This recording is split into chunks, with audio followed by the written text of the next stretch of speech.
ये बात तो सही है कि अगर अदालत को सही समय पर, या यूँ कहें कि जैसा अदालत का कहना है कि भी कम से कम एक दिन पहले जो है स्टेटस रिपोर्ट फाइल कर दी जाए, उससे क्या होता है कि उस रिपोर्ट को पढ़ने का मौका अदालत को मिल जाता है। देन उसके हिसाब से फिर अगली कार्रवाई जो है ना, उसके विषय में जो है उसका विजन क्लियर हो जाता है। वो सारी चीज़ें हैं जो इसमें देरी हो रही है, या जिस तरह की भी चीज़ें सामने आ रही हैं, या माननीय सर्वोच्च न्यायालय जो ये सारे सवाल उठा रही है, मुझे जो लगता है वो इसके पीछे एक कारण है बहुत बड़ा, जो इस समय देरी हो रही है, जो कुछ भी हो रहा है, कि आज भी उस घटना के घटने के बाद, यानी 3 तारीख को घटना घटी है और आज हम इस 20 तारीख में बात कर रहे हैं, मतलब सीधे सीधे 18 दिन इस घटना को हो चुके हैं। तो इस घटना में अभी तक भी वो मुख्य अपराधी जो केंद्रीय गृह राज्य मंत्री अजय मिश्रा टेनी है, वो भारत सरकार के मंत्रिमंडल में बना हुआ है, वो मंत्री है। उसको अभी भी मंत्रिमंडल से हटाया नहीं गया, मंत्री पद से बर्खास्त नहीं किया गया और उसको बर्खास्त करके गिरफ्तार नहीं किया गया। तो हम माने ना माने, चाहे जानना चाहे ना जानना चाहे, इस बात को हम स्वीकार करें या ना करें, लेकिन यह सच है कि जब एक व्यक्ति अभी तक भी गृह राज्य मंत्री के पद पर बना हुआ है, उसको ना तो हटाया गया ना गिरफ्तार किया गया है, तो उसका प्रभाव इन्वेस्टिगेशन में पड़ेगा। आपको ध्यान होगा, मैंने पहले भी बार बार कई साथियों, मीडिया साथियों के सामने बात स्पष्ट रूप से करी है कि इस केस में निष्पक्ष रूप से जांच उस समय तक नहीं हो सकती जब तक कि अजय मिश्रा टेनी केंद्रीय गृह राज्य मंत्री को मंत्रिमंडल से बर्खास्त ना किया जाए और उसे गिरफ्तार करके जेल में ना भेजा जाए। क्यों? इसका बहुत सीधा सा कारण है। जो टीम, या यूं कहें कि जो पुलिस वाले लोग हैं, जो पुलिस के साथी हैं, जो इन्वेस्टिगेटिंग ऑफिसर्स हैं, वो सारे के सारे कहीं ना कहीं उन पर केंद्रीय गृह राज्य मंत्री का प्रभाव रहेगा, उनका दबाव रहेगा। और जब प्रभाव और दबाव रहेगा, और बहुत सीधे से शब्दों में अगर कहें कि जब वो पुलिस वाले जो इन्वेस्टिगेशन कर रहे हैं केंद्रीय गृह राज्य मंत्री को सलूट मारेंगे, उसके सामने झुकेंगे, तो फिर कहां से इन्वेस्टिगेशन फ्री एंड फेयर हो सकेगी? और कहां से, जैसे माननीय सर्वोच्च न्यायालय चाह रही है, जो कह रही है कि ये सारी चीजें क्यों नहीं प्रॉपर टाइम पर उनको पेश की जा रही हैं, क्यों नहीं ये सारी चीजों को किया जा रहा है, कहां से होगा जब तक वो बना रहेगा? तो इसका तो एकमात्र कारण है, क्योंकि इस पूरे कांड की जो जड़ है, इस कांड का जो सबसे बड़ा अपराधी है, जो इस आपराधिक षड्यंत्र का मास्टरमाइंड है, वो केंद्रीय गृह राज्य मंत्री वो जो अजय मिश्रा टेनी है, वो है। उसका गिरफ्तार होना, मंत्रिमंडल से बर्खास्त होना, उसका जेल जाना जरूरी है, तभी कुछ हो पाएगा और फेयर तरीके से हो पाएगा। लेकिन वो तो ये कह रही है सरकार की तरफ से, उत्तर प्रदेश सरकार का कहना ये है कि ठीक है, अगर देरी हो रहा है तो आप सुनवाई टाल दीजिए।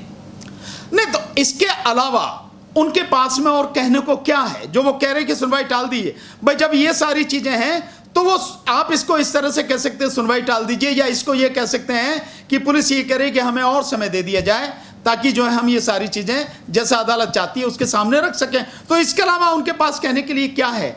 लेकिन पुलिस को आप देखिए, पुलिस इस समय जिस तरह से काम कर रही है, उस पर 2 तरह की चीजें हैं। एक तरफ उसे माननीय सर्वोच्च न्यायालय को जवाब देना है, दूसरी तरफ वो उसी गृह राज्य मंत्री के अंतर्गत, केंद्रीय गृह राज्य मंत्री के अंतर्गत काम कर रही है, उसका प्रेशर उस पर लगातार बना हुआ है, जो आज की तारीख में उनका सर्वे सर्वा है, और जो मास्टरमाइंड है, और जो मंत्रिमंडल में बरकरार है, ना उसको हटाया गया, ना गिरफ्तार किया गया, ना जेल भेजा गया।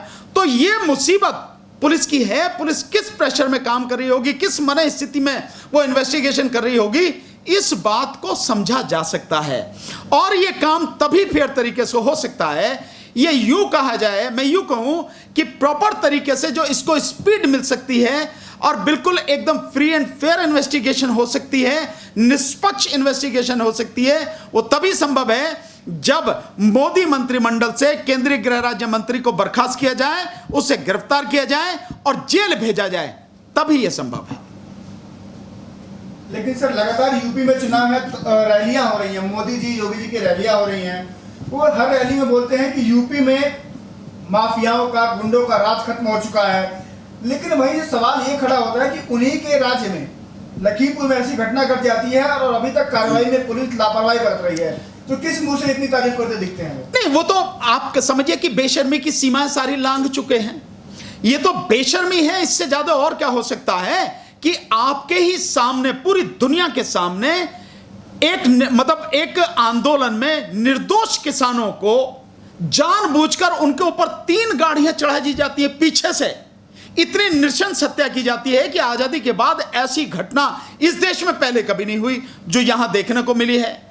और उसमें बाकायदा जो है केंद्रीय गृह राज्य मंत्री का मंत्री भी शामिल है, उसका बेटा शामिल है और उसके साथ में उसके साथी और गुंडे शामिल हैं। और फिर भी आप कह रहे हैं कि माफिया का सफाया कर दिया गया।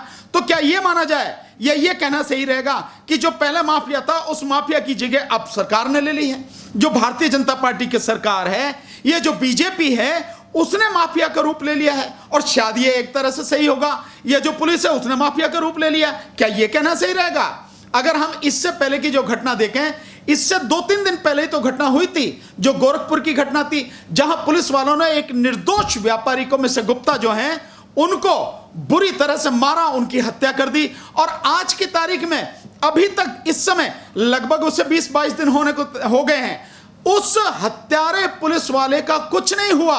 ना उसको गिरफ्तार किया गया है, ना उसे जेल भेजा गया है। वो मजे से घूम रहा है और सरकार उसको बचा रही है।